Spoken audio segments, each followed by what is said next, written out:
Welcome. I'm Amy Watson, a certified life after baby loss coach and mom to 2 babies in heaven. Join me as I show you how you can truly find yourself again. Together, let's knock off those rough, painful edges and learn to carry your grief so you can step forward into all this life has in store for you. This is the Smooth Stones podcast.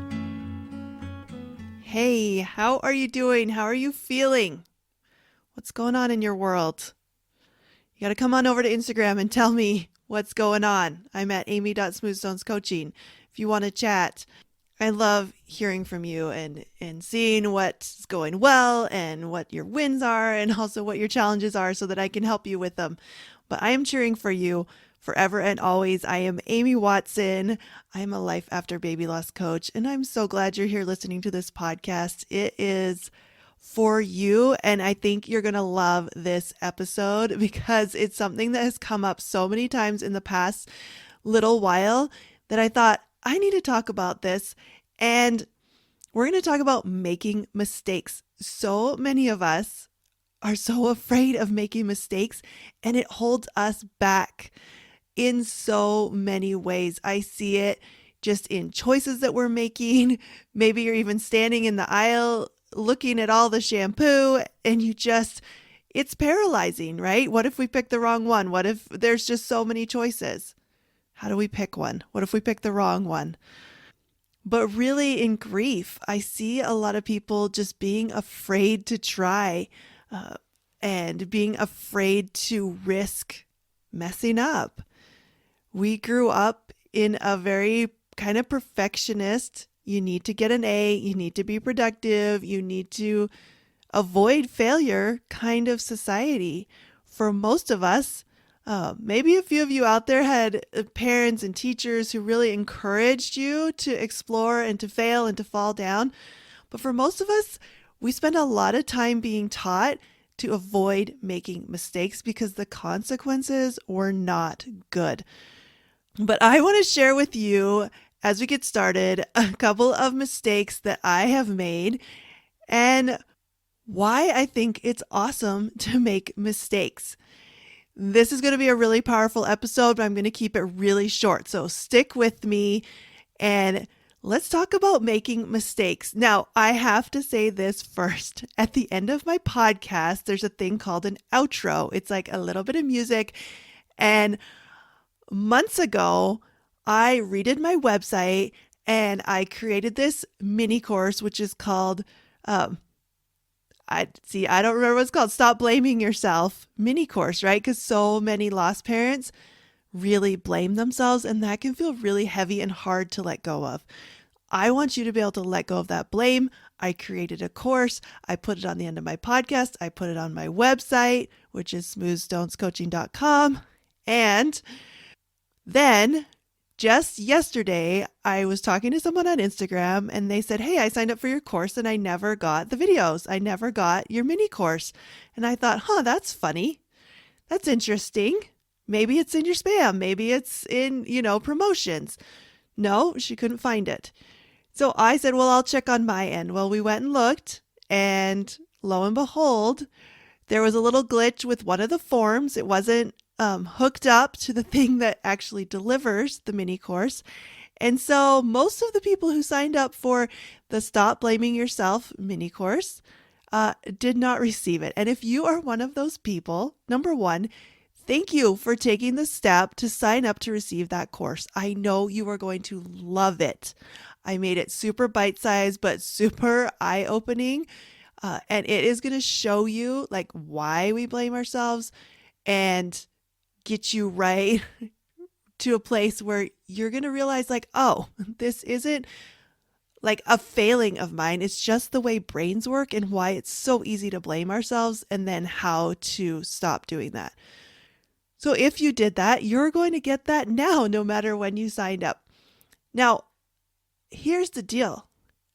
I made this mistake because I made a big move. I wanted to have something amazing to offer you who are listening, the people who follow me on Instagram, all of the lost parents who blame themselves have an opportunity to learn how to let go of blame. And so I built this whole big thing and I put it on my podcast, and that is good. That means I'm taking action. I'm doing things. I'm out there putting my heart and my knowledge and my expertise out there for you. And there was a little mistake, right? And that little mistake kind of had some consequences. But you know what? I'm not even ashamed about it. I'm not mad about it. I it happened. I learned. I'm going to take some lessons from it, right? I'm always going to make sure we're double testing. I have a beautiful assistant who helps me with a few things like that. We're going to make sure we test it. We're going to double test it. We're going to have some friends go through and give us feedback and let us know what's happening. And I want you to know, if you ever have something, like if you sign up for something and you don't see it, feel free to reach out to me. But that mistake wouldn't have even happened if I was afraid to make a mistake, right? This is what we do. We fail before we start because we don't start, because we're afraid. And yeah, I'd never redone my entire website, and I'd never offered a really cool video course through email. And I'd never done any of that. But I was willing to do it, and I was willing to make mistakes, and I'm willing to not have it be perfect because I know how valuable it is for you.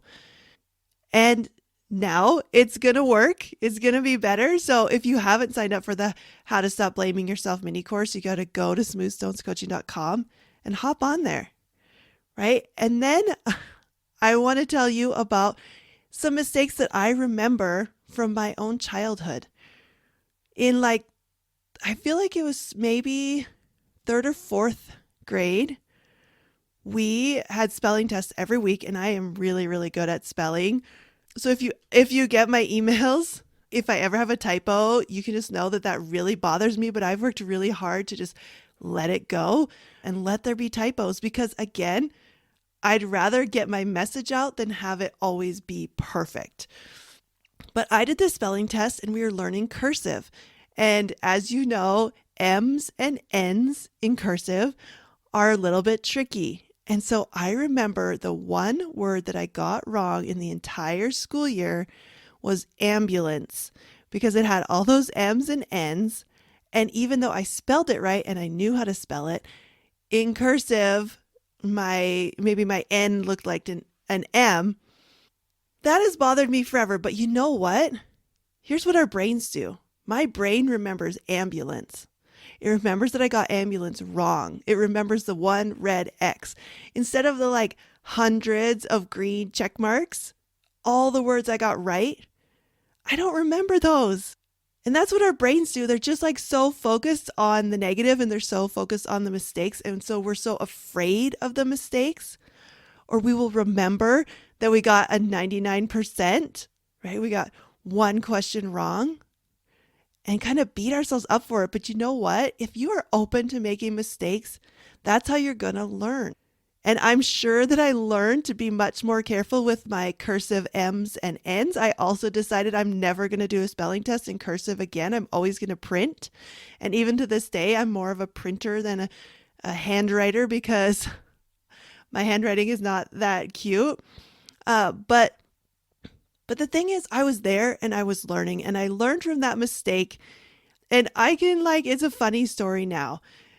And then I have one more story that I like to hang on to. This is one my brain hangs on to. And I want you to think, what are the mistakes that your brain hangs on to? Ask yourself that question. Where do you worry the most that you're going to mess up? Is it, having conversations with people? Is it putting yourself out there? Is it maybe your mistake has to do with your grief, right? You feel like you messed up, and you could feel like you caused your baby's death even. There's a lot of people that feel that. That's why I have the Stop Blaming Yourself mini course. I felt like I made a mistake with my baby River, because we sent the baby off for testing and the lab made a mistake. And I felt like it was a mistake that I made that choice. And I blamed myself for a really long time. Okay, but think about, what mistakes have you made that you really, really remember vividly? And what mistakes are you most afraid of making now that really are holding you back in places where you want to move forward?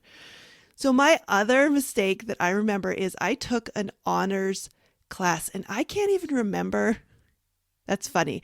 I can't even remember what the actual class was. It might have been English, like an honors English maybe. And I was in college. It was about my second year of college. And I thought, oh, I'm going to take this honors class because I think the reason I did it is because you got a cool rope at graduation if you completed some honors classes. And so I signed up for this honors class. Well, it was harder than the regular classes, which I generally was an A student. And I got like a B in an honors class. And I've always thought, number one, I should have like worked a little bit harder in that class. But a lot of times I'll say the mistake was taking an honors class. But when I really look at it, that wasn't a mistake. Like pushing myself to do something more challenging wasn't a mistake.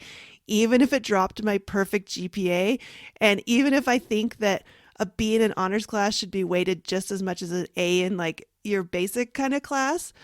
The thing is, there's a quote, and it's like, I think Brene Brown quotes somebody else, but it really talks about being in the ring, right? I was in the ring. There's all the people around that aren't doing it, that are holding themselves back because they're afraid to make mistakes.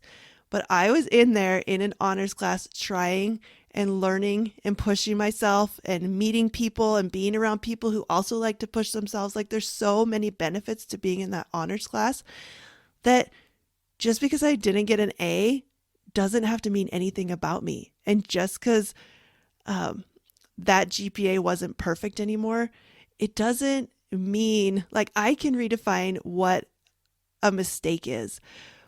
But the goal is to get yourself out there. Be willing to make mistakes. Sometimes people will just say, well, I'm a perfectionist. Like it's this blanket statement. And I really don't think that's helpful. Number one, I don't think we should label ourselves things, especially things that don't help us move forward. And I want to encourage you to be specific right here, right now, as you're listening to this. And you can listen to it in the future too if you have another place. But I want you to pick one place where you're really afraid of making mistakes, or you feel like you do make a lot of mistakes. And look at what's happening. Look at what you're thinking. Look at how you're feeling. Look at what actions you're taking, and look at the results you are getting. And then what if you were willing to really just make the mistakes?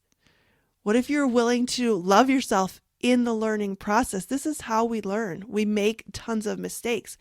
The way we don't learn is to sit back and to hide and to be afraid to do anything. If you want to learn, if you want to grow, if you want to become better, you have to be willing to make mistakes. And what I see a lot of, which really breaks my heart, is people who just feel like there's something wrong with them, right? That there's just something wrong with them, and they don't believe that they can do things. And they believe that all the people around them are better than them. But here's the truth. Everybody is just hiding their garbage and their mess outside the lens of what they show you. Everyone is making mistakes all the time. And we're either shaming ourselves for it, or we're embracing it and doing it on purpose. And I want you to embrace it and do it on purpose. There is nothing wrong with you if you make mistakes. You are not flawed. You are worthy and whole, and you are a human. Part of being a human is making lots of mistakes, and part of taking action towards our goals is making lots of mistakes. So what if we just embrace making mistakes? What if that means that you are in it, that you are doing it? I even see this with my clients. Sometimes they'll be learning the model, the self-coaching model, which is one of the main tools that I use in coaching. They'll say, I'm doing it wrong, like it's not working. There's something wrong with me. I don't know how. I think I'm messing this up. And I just want to say, it's okay. It's okay to mess up, because it means you're trying. It means you're learning how to manage your mind. It means you're learning how to create results. It means you're learning to feel your feelings. It means you're learning a different way to get to the root of your problem and find solutions and find peace. and find what you're looking for. So I say make 100 terrible models. Do thought downloads, make models. If you've been trying models, you've been listening to the podcast and you're really struggling, I want you to come and talk to me because I am going to help you straighten out those models, and we're going to get really clear on what's happening and really clear on what you want. There is so much power in learning to make mistakes and learning to use the model and other tools to become the person that you want to be. If you're feeling broken right now, if you're feeling overwhelmed, if you're feeling sad, if you're feeling like your relationships are falling apart and you're just making mistake after mistake after mistake, come and get coaching. It's going to change your life. You're going to be able to look at everything differently. You're going to love yourself again. You're going to find courage and faith and hope again. That's what I want for you. Be willing to make mistakes. Be willing to be awkward. It is worth it to feel the uncomfortable things that move us forward. This is going to be fun. I want you to make a whole bunch of mistakes this week because you're out there and you're trying. I'll see you next time. Are you tired of feeling like your baby's death was somehow your fault? Go to smoothstonescoaching.com and get my free mini course, How to Stop Blaming Yourself After Loss.